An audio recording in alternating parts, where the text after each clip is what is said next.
when we talk about the gut, sometimes it's complex with regards to that. And what Justin is talking about is this histamine bucket. And the concept, it's not just histamines, it's any kind of stressors that are on the gut, right? So whether or not it's a histamine, or it's fungus, or it's bacterial exposures, or even parasitics, right? All these things can play a part in terms of increasing our gut's ability to deal with histamine, or the histamine load that's within the body. And then, of course, the downstream effects of that is if we don't get those things kind of cleared out and cleaned out and rebuild the gut, right? We got to remove some of the things that are causing that in the first place, because some of it is just, for a lot of people that I deal with, and probably you too, Justin, is really lifestyle.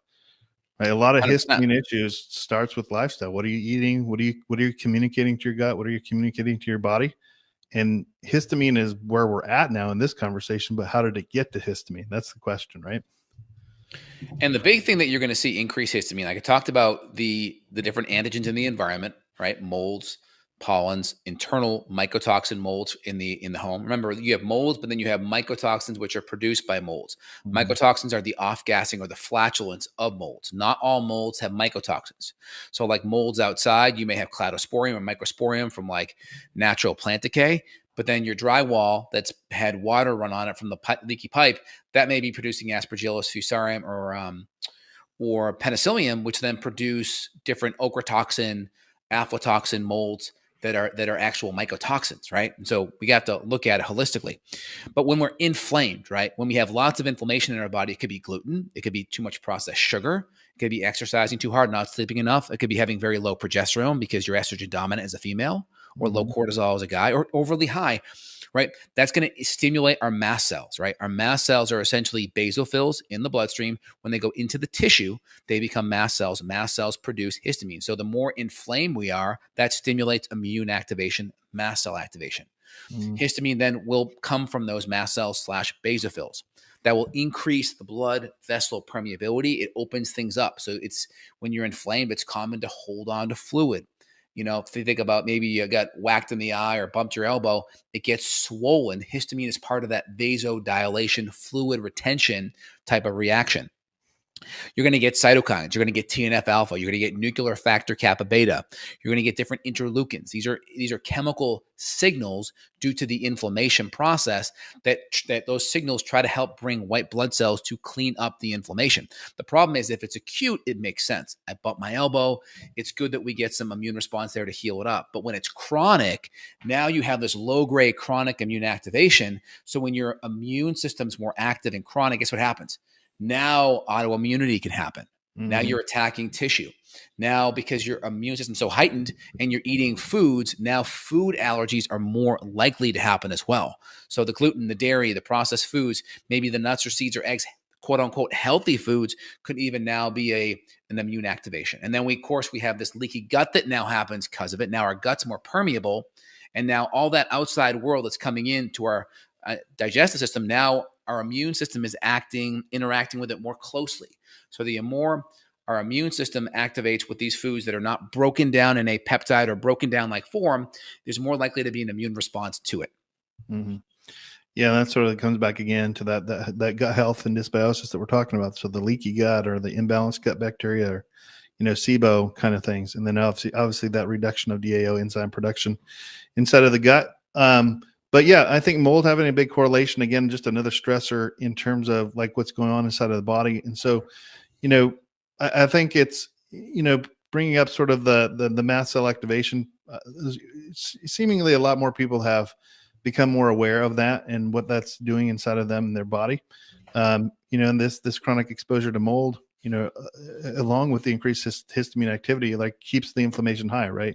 And that contributes to all of these other symptoms that oftentimes we have. So the fatigue or the brain fog or the poor immune resilience, that creates sort of this feedback loop where the body just remains on alert, right? And it starts to drain all of our resources and we start to, really spiral down from a chronic low grade perspective, going from one phase of illness to another. And then finally, maybe you get autoimmune, maybe you get some kind of a metabolic issue, right? So when we look at chronic level diseases, autoimmune, cancers, right?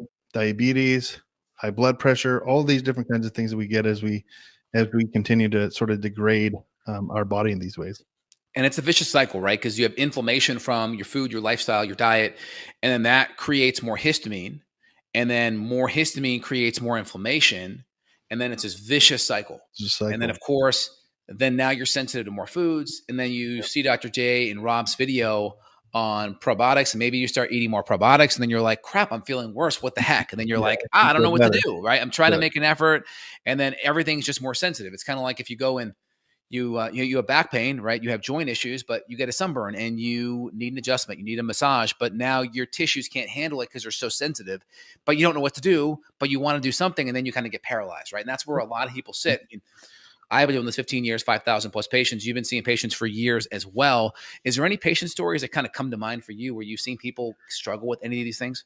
Well, I think what I find with a lot of people is they just felt like they've done everything and can't get better, Mm-hmm. right? Like Mm-hmm. they feel like I've been to one practitioner, another Yep. practitioner, another practitioner, another practitioner. And I think some of this is because you have to have a systematic approach. Like you can't just listen to sort of, even this is like, we're talking about histamine. We're not saying that's your problem, right? We're just saying Correct. this is another piece of the puzzle. And so you have to be able to work with somebody that can help you to figure out where is your body at right now? Where is that feedback loop? Because if you get stuck in a cycle and you just think probiotics are the answer, you just think, this, that, or the other, the answer, you could get worse. Right. And then you feel like, then what do I do? Well, then I go to another person and they can't figure it out. And so it's important that we start, for us, we test, we don't guess. And I think you do kind of the same kind of thing, right? We want to see where the body's at in terms of deficiencies and toxicities, infections, or those three things, and kind of make a game plan that to work with the body. And even then, Justin, you and I have talked a lot about this. We work with people and a curveball gets thrown our way. And we've even got to figure that out with them, right? Because the body's, God's made our body in a brilliant way. It's a lot smarter than any practitioner is in general. 100%. 100%. And I always like to compare and contrast conventional medicine to what we do on the functional medicine side, right? So conventional medicine sees your histamine issue. They're very rarely going to look at your diet. They're very going to really look at gut. They'll very rarely look at dysbiosis. They'll very rarely even look at the probiotic intolerance you're having, the probiotic side effects, and say why. Mm-hmm. They'll almost always will not look at mold, for instance. They won't look at mold issues. I could tell you, I have a patient. Patient reached out to Mayo Clinic. Okay. Mayo Clinic had him fill out the intake, right? This is Mayo Clinic in Rochester, Minnesota. And they filled out a questionnaire. And in the questionnaire, he brought up potential mold issues. Mayo called him back and said, we cannot treat anyone that brings up the word mold at all. So the most prestigious clinic in the world, Mayo Clinic, won't even touch you if you even bring up mold. He didn't even know if mold was the thing. He's just saying, hey, there's maybe, here's why. And they were like, nope, we're done. We can't even see you. So this is, and I just say it because we talk about treatment options. Conventional medicine a lot of times won't even touch you with a 10-foot pole. And that's sad because these people have root underlying issues and they need help. And what do we do about it, right?